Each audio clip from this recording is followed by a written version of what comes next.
Meu nome é Nelson e este é o primeiro módulo do curso sobre judicialização da política e ativismo judicial. Essas duas expressões eu sei que são comuns a todos nós, especialmente para quem é da área jurídica. Mas além de judicialização da política, de ativismo judicial, outras expressões são muito comuns. Por exemplo, protagonismo judicial. Por exemplo, expansão do poder judicial. Todas elas, ou até mesmo a doutrina das questões políticas ou a doutrina dos atos de governo. Todas elas, todas essas expressões, embora não sejam a mesma coisa, estão relacionadas entre si. Mas o que há em comum em todas essas expressões? Por que que elas estão juntas? E por que que nós não somos capazes de distinguir estas expressões? Basicamente, o que há em comum, pelo menos para o senso comum, pelo menos para as pessoas que não são experts no assunto, o que há em comum entre todas elas é ressaltar que o poder judiciário, de alguma maneira, interfere, atua nas áreas que não pareciam ser suas, como, por exemplo, nas atividades do legislador e nas atividades do administrador, ou seja, nas atividades do executivo. Esta confusão entre o que é judicial e o que não é judicial, o que é legislativo e o que não é legislativo, o que é administração e o que não é administração, é que está no cerne da discussão sobre ativismo judicial e sobre judicialização da política. O mais interessante disso tudo é que esta confusão não existia há 20 anos, pelo menos. E o mais interessante é que, de 20 anos para cá, esta confusão tem se intensificado ainda mais. Ou seja, a judicialização da política e o ativismo judicial têm se tornado cada vez mais intensos, especialmente no Brasil. Ou seja, em resumo, o que vem a ser isso, e já já eu vou distinguir uma coisa da outra. Mas para o senso comum, o que vem a ser este problema do ativismo judicial ou da judicialização da política? A perplexidade está em parecer a todos nós que os juízes e os tribunais estariam atuando em espaços que não eram seus. Ou, repetindo o que havia dito no início, a judicialização da política e o ativismo judicial parecem o judiciário legislando ou o judiciário administrando. E eu sei que isso causa perplexidade a muitos de nós, porque muitos de nós ouviram dizer que o princípio ou a doutrina da separação de poderes preconizava que juízes julgam, legisladores legislam e administradores administram. A perplexidade, portanto, está em os juízes atuarem numa área que não é sua. Daí a surpresa. E o que nós vamos enfrentar neste curso, para além deste primeiro módulo, é saber se isso mesmo acontece. E se acontece, por que e desde quando acontece? E ainda, vamos discutir se isso é bom ou ruim, se precisamos aceitar ou precisamos modificar este padrão. Ou, em outras palavras, se a tal judicialização da política ele é um fenômeno, ele é algo que, ponto final, acontece, ou se ele é uma atitude, uma postura dos juízes, que como atitude ou postura poderia ser modificada, poderia ser adaptada.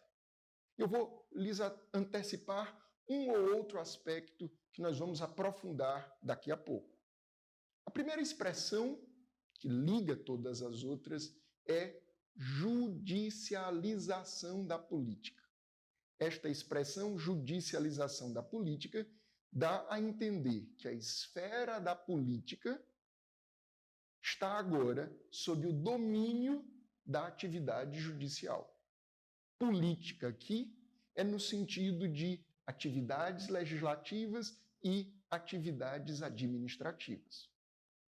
Os senhores, é claro que sabem que isso tem uma importância enorme, porque os juízes, principalmente no Ocidente, particularmente no Brasil, não são eleitos.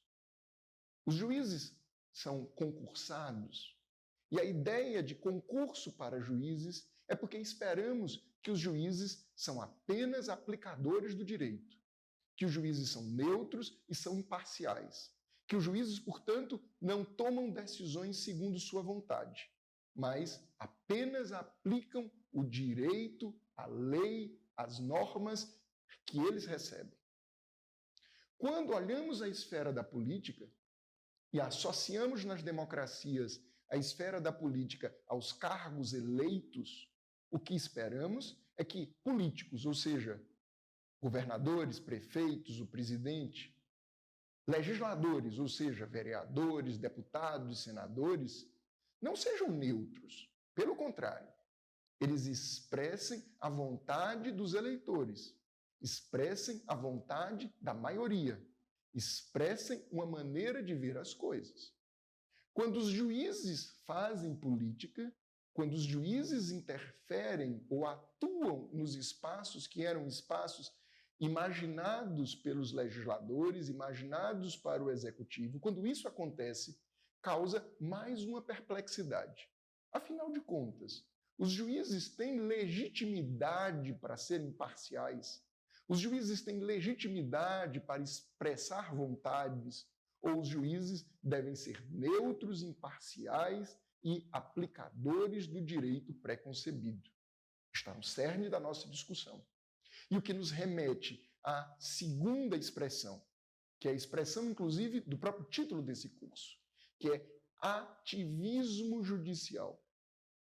A expressão ativismo judicial remete em oposição, em contraste, a outra expressão, que é autocontrole judicial, autorrestrição judicial. Ou seja, os juízes e os tribunais que devem decidir, e têm muito poder para decidir, são autocontidos para não se excederem. A expressão ativismo, que já trataremos dela, é uma expressão que quer dizer que o juiz é ativo, que o juiz está para além do seu autocontrole, que o juiz não se autocontrola, porque este juiz atua mais do que se esperava que ele atuasse.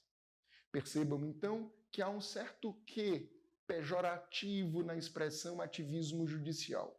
Em nem todos os lugares, para nem todas as falas, mas há um quê de pejorativo nisso, tanto no Brasil como em outros lugares, como nos Estados Unidos. Nós poderíamos trabalhar como se fosse o mesmo significado, mas também podemos trabalhar como expressões distintas. Eu sei também que há uma outra expressão muito comum que nos confunde até. Eu usei a expressão judicialização da política, mas muitas pessoas preferem usar a expressão politização da justiça. Ela está próxima, mas ela geralmente é uma expressão evitada, especialmente por aqueles que usam com mais rigor esse termo. Enfim, chegando na parte final deste módulo, a politização da justiça, esta expressão menos utilizada, mas que quer enfatizar algo nefasto, algo que merece reprovação, que é uma partidarização das atividades judiciais. Para além de ser um juiz ativo, é um juiz que se envolve em política partidária, é um juiz que se envolve em política eleitoral. E, portanto, aí sim, chegaremos ao exagero de o órgão do judicial, os tribunais e os juízes atuarem expressamente para as tensões partidárias e para as tensões eleitorais. Com isso, nós encerramos o primeiro módulo sobre judicialização e ativismo judicial. tentando entender o que é judicialização da política e o que é ativismo judicial. Muito obrigado pela atenção.